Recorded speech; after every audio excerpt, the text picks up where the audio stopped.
श्री शिवाय नमस्तु भयम। दोस्तों, जैसा कि आप सभी लोग जानते हैं कि 25 जुलाई 2026 यानी शनिवार को पड़ रही है आषाढ़ मास की शुक्ल पक्ष देवशयनी एकादशी व्रत। और दोस्तों, यह वह तिथि है जो आषाढ़ मास में पड़ने वाली सबसे बड़ी तिथि है, क्योंकि यह शनिवार के दिन पड़ रही है और इसका बहुत ही बड़ा और विशेष महत्व होता है।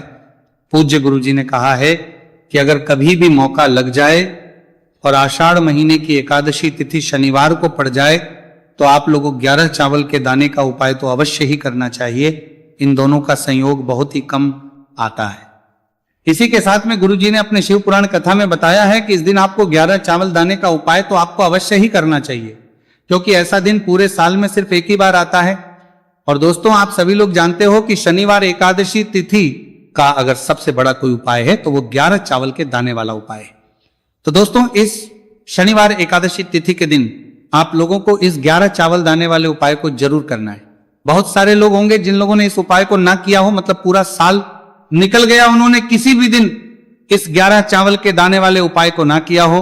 पर दोस्तों, आपके पास एक आखिरी मौका बचा हुआ है, जो कि 25 जुलाई शनिवार एकादशी तिथि के दिन है। तो इस दिन आप लोगों को इस वाले उपाय को जरूर कर लेना है। भले ही आप पूरे महीने भर इस उपाय को ना किया हो, पर अगर आपने इस आषाढ़ महीने की एकादशी तिथि के दिन अगर इस वाले उपाय को कर लिया तो आपको इस उपाय को करने का वो फल मिलेगा जिसकी आपने कभी कल्पना भी नहीं करी होगी।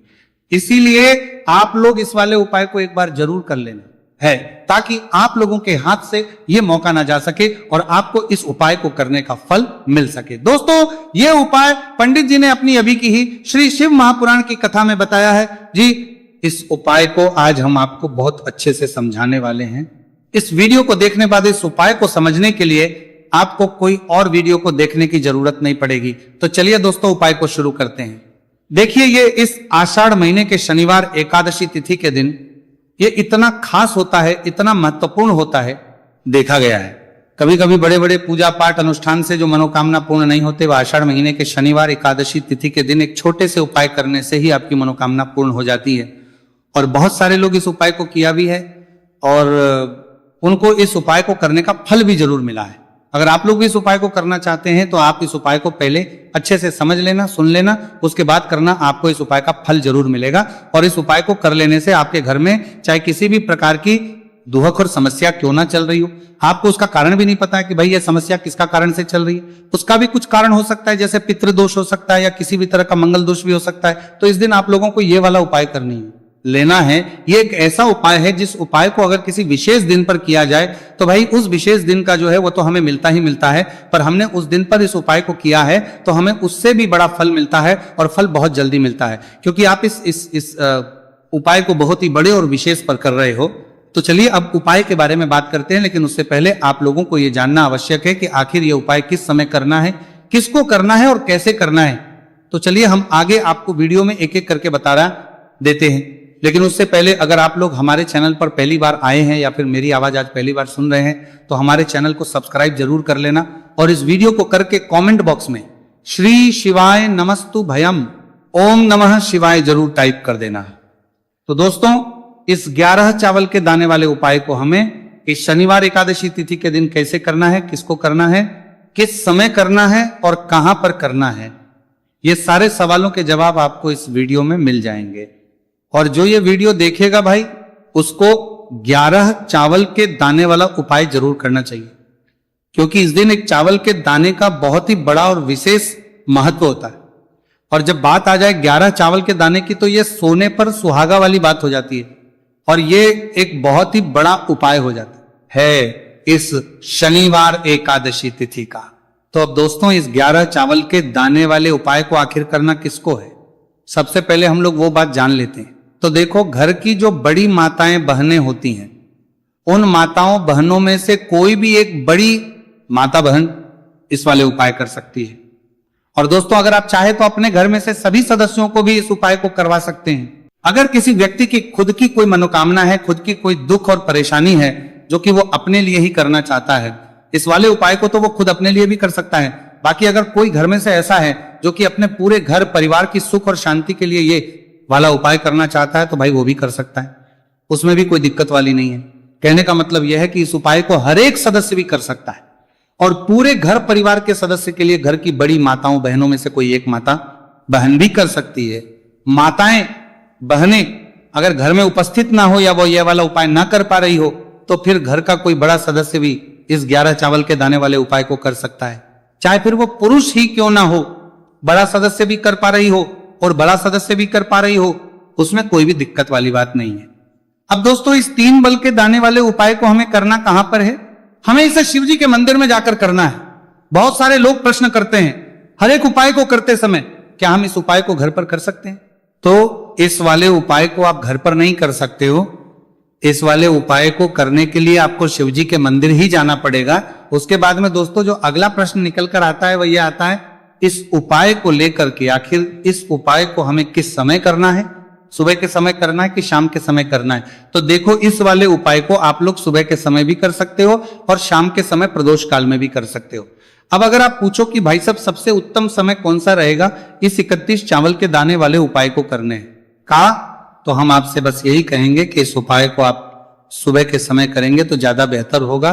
बाकी अगर प्रदोष काल शाम के समय भी करेंगे तो भी अच्छा होगा, उसमें कोई भी दिक्कत वाली बात नहीं है।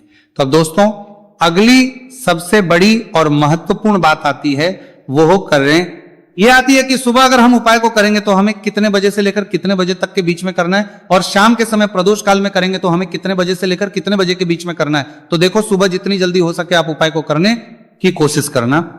बाकी अगर किसी कारणवश लेट भी हो जाओ थी, देर भी हो जाए तो 10 या 11 बजे तक भी आप उपाय कर लेना, पर 12 बजे से ज्यादा देरी ना हो, ठीक है? इस बात का ध्यान रखना। उसके बाद में दोस्तों अगर शाम के समय प्रदोष काल की बात करें, प्रदोष काल का जो समय है होता है वह शाम के 6 बजे से शुरू हो जाता है। मतलब शाम के 6 बजे से लेकर 7 बजे के बीच का जो समय होता है यह समय प्रदोष काल का समय होता है। पर अभी जो मौसम चल रहा है इस मौसम में जो है शाम बहुत देरी से होती है, तो आप इस उपाय को 7 या 8 बजे के बीच में भी कर सकते हो। मतलब शाम के 6 बजे से 8 बजे के बीच में आप कभी भी इस वाले उपाय को कर सकते हो, उसमें कोई भी दिक्कत वाली बात नहीं है। अब दोस्तों यहां पर इस उपाय को लेकर एक और सबसे बड़ी बात यह निकल कर आती है कि इस 11 चावल के दानों को हमें लेना कहां से होता है, और हमें इस उपाय को करने के साथ में क्या और कुछ भी सामग्री ऐसी होती है जो शिव जी के मंदिर लेकर जानी पड़ रहती है। तो देखो यहां पर हम आपको बता दें, सबसे पहले आप लोग ये जान लो कि ये जो 3 चावल के दाने वाला उपाय है, सिर्फ और सिर्फ आप उपाय की सामग्री लेकर कभी भी शिव जी के मंदिर मत जाना, क्योंकि हमें भगवान के सामने ये नहीं दर्शा है कि अगर हम भगवान शिव जी के मंदिर आए हैं तो अपने फायदे के लिए आए। तो इसलिए जो भी पूजन सामग्री है उपाय सामग्री है 11 चावल के दाने, इसके साथ में आपको पूजन सामग्री भी जरूर लेकर जाना है। देखो अगर सुबह के समय उपाय कर रहे हो तो सीधी सी बात है, 1 लोटा जल तो आप लेकर जाओगे ही जाओगे। वही 1 लोटा जल अगर मिट्टी का जल हो तो बहुत अच्छा रहेगा। मिट्टी का जल कैसे बनाता है इसके लिए हमने पहले से बहुत सारी वीडियोस बना दी है आपके पास। इस दिन एक आखिरी मौका रहेगा मिट्टी का जल शिव जी पर चढ़ने का और उपाय को करने का, बहुत बड़ा आपको इस दिन फल मिलेगा। तो इसीलिए इस दिन हो सके तो भाई मिट्टी का जल चढ़ाना, तो अपने साथ में कम से कम 1 लोटा जल तो आपको लेकर जाना ही जाना है। अगर मिट्टी का जल नहीं है तो घर का जल भी आप इस्तेमाल कर सकते हो। इसके अलावा जो भी पूजन सामग्री है, देखो 11 के दाने ये अलग आपके रहेंगे और जो आपकी पूजन सामग्री रहेगी वो अलग रहेगी। पूजन सामग्री में आप जो भी चीज लेकर जाना चाहे वो लेकर जा सकते हैं, एक बेलपत्र भी लेकर जा सकते हैं, उसमें कोई भी दिक्कत वाली बात नहीं है। वहीं अगर हम बात करें शाम के समय की, तो शाम के समय शिव जी पर जल नहीं चढ़ता है, इसीलिए शाम के समय आप लोग एक दीपक तैयार कर लें जो कि गोल तीखा आटे का शुद्ध देसी गाय का घी का होगा, है ना। इस बात का आप लोगों को ध्यान रखना है और इस दीपक को आपको घर से जलाकर नहीं लेकर जाना है, भगवान शिव जी के मंदिर में जाकर ही जलाना है। इस बात का भी आप लोगों को ध्यान रखना है। अब दोस्तों यहां पर हमें इस बात को समझना है कि ये 11 चावल के दाने हमें लेना कहां से है। क्या हमें दुकान से लेकर आना है या हमें अपने घर से लेना है या कहां से लेकर आना है, और कौन से चावल लेना है, क्योंकि चावल भी बहुत प्रकार के होते हैं। तो देखो इन सभी सवालों के जवाब आप लोग एक बात में सुन लो कि भाई जो उपाय है, इस उपाय में आपको ये नहीं देखना है कि भाई कौन से चावल है कौन से चावल नहीं है। बस जो भी चावल ले रहे हो वो चावल का दाना सबूत होना चाहिए, मतलब साबुत होना चाहिए, टूटा हुआ नहीं होना चाहिए, कटा पीटा नहीं होना चाहिए। ये बात आपको ध्यान रखना है। बाकी आपका चावल बासमती हो या सादा चावल हो या कोई सा भी चावल हो, उसमें कोई भी दिक्कत वाली बात नहीं है। तो सीधी सी बात है कि आपके घर के रसोई घर में जहां पर आप बनाते हो वहां पर जो भी चावल आपके उपस्थित हो, उन चावलों में से अपनी एक कटोरी भर लेना या एक मुट्ठी चावल अलग से निकाल कर रख लेना, क्योंकि हम 11 चावल ही यहां पर इस उपाय में लेने वाले हैं, तो हमें ये चावल के दाने गिनकर निकालने पड़ेंगे। इस बात का आप लोगों को ध्यान रखना है। तो अपने उस चावल की कटोरी में से या चावल में से 11 ऐसे चावल के दाने आप लोग निकाल लो जो कि टूटे हुए ना हो, कटे पीटे ना हो, कोई दाग ना लगा हुआ हो, है ना। अच्छे साबुत चावल के दाने 31 दाने आप लोग निकाल कर रख लो और इन्हें किसी भी एक कागज की पड़िया में या किसी एक छोटी सी कटोरी में आप लोग रख लो, ताकि यह सुरक्षित रहे, आपके एक भी चावल का दाना इधर उधर ना हो और आपका उपाय भी पूरा अच्छे से हो जाए। तो भाई जैसे ही आपका उपाय की जो सामग्री है 11 चावल के दाने ये तैयार हो जाते हैं, उसके बाद में आपको जो भी अपनी पूजन सामग्री है, सुबह समय कर रहे हो तो 1 लोटा जल और एक बेलपत्र या पूजन सामग्री जो लेकर जाना चाहो उसकी भी तैयारी कर लेना। और शाम के समय जा रहे हो तो भाई अपना जो दीपक है उसे तैयार कर लेना, ठीक है। और उपाय को करते समय शुद्धता का विशेष रूप से ध्यान रखना, ठीक है। सुबह सुबह स्नान करने के बाद ही उपाय को करने की आप लोग तैयारी करना। उसके बाद अगर शाम के समय की बात करें तो शाम के समय आपको स्नान करने की जरूरत नहीं है, पर शुद्धता ध्यान रखना है। आपको स्नान तो नहीं करेंगे, आप हाथ मुंह धोकर भी इस वाले उपाय को शाम के समय प्रदोष काल में कर सकते हैं, इसमें कोई दिक्कत वाली बात नहीं। तो आप अपने उपाय की पूरी सामग्री तैयार करके आपके पास ही में जो आपका शिव मंदिर हो वहां पर पहुंच जाइए। सबसे पहले शिव मंदिर में जाकर आप लोगों को उपाय नहीं करना है, पहले भगवान के दर्शन करना है, भगवान से आशीर्वाद प्राप्त करना है, फिर शिव जी कि शिवलिंग के पास में आना है। शिवलिंग के पास में आने के बाद जो पूजन सामग्री लेकर आए हुए हैं, जैसे कि सुबह गए हुए होंगे तो 1 लोटा जल और जो भी पूजन सामग्री लेकर आए हैं आप उनसे भगवान शिव जी की पूजन कीजिए। सबसे पहले तो 1 लोटा जल ही चढ़ेगा, फिर आपको एक बेलपत्र श्री शिवाय नमस्तु भयम का जाप करते हुए शिवलिंग पर चढ़ा देना है। उसके बाद में आपकी पूजन सामग्री चढ़ेगी। उसके बाद में अगर दोस्तों शाम के समय अगर आप इस उपाय को कर रहे हो तो अपने साथ कम से कम एक जो दीपक है, गोल बाती का जो आप अपने साथ में लेकर गए हो, उस दीपक को मंदिर में जाकर अपनी माचिस से जलाना है और उस दीपक को शिवलिंग के पास में रखना है, ठीक है। इस दीपक को रखने के बाद ही आप लोगों को अपना ये वाला उपाय शुरू करना है और दीपक को ज्यादा पास में मत रखना, वैसे भी गर्मी पड़ रही है, भगवान शिव जी को आंच नहीं लगनी चाहिए, है ना। तो भाई जैसे ही आपकी पूजा अर्चना हो जाती है, आप भगवान शिव जी को प्रसन्न कर लेते हैं, उसके बाद शिवलिंग के पास ही में आप कहीं पर बैठ जाइए सामने, या आसपास जिस जगह पर आपको बैठना हो वहां पर आपको बहुत सबको बैठना हो, आप कहीं पर बैठ जाइए और अपने वो 11 चावल के दाने अपने सामने निकाल कर रख लीजिए, क्योंकि अब यहां पर उपाय को यहां पर करने की आपको तैयारी करना है। और इस तरीके से जब आप उपाय करेंगे, पूजन सामग्री चचाने के बाद, पूजन अर्चना करने के बाद, तो आपको उपाय का फल बहुत जल्दी और बहुत होकर मिलेगा। तो अपने चावल के अपने सामने निकाल कर रख लेना। और ये जो उपाय है ये आपकी सीधे हाथ की हथेली से होगा, इसीलिए इस बात का भी विशेष रूप से ध्यान रखना है। तो सीधे हाथ की हथेली का प्रयोग करके ही आप लोग अपना इस वाले उपाय को करना। अपने सामने जो भी आपके कागज की पुड़िया है उसको खोलकर रख लो, या कटोरी है तो भाई उसे अपने सामने रख लो और अपने वो 11 चावल के दाने निकाल लो, ठीक है। उसके बाद में दोस्तों अब आपको क्या करना है कि शिवलिंग आपके सामने होगी, तो आपने वो 11 चावल के दाने एक एक करके जहां पर आपने बेलपत्र चढ़ाए हैं, आपको शिवजी के शिवलिंग के ऊपर चढ़ाना है।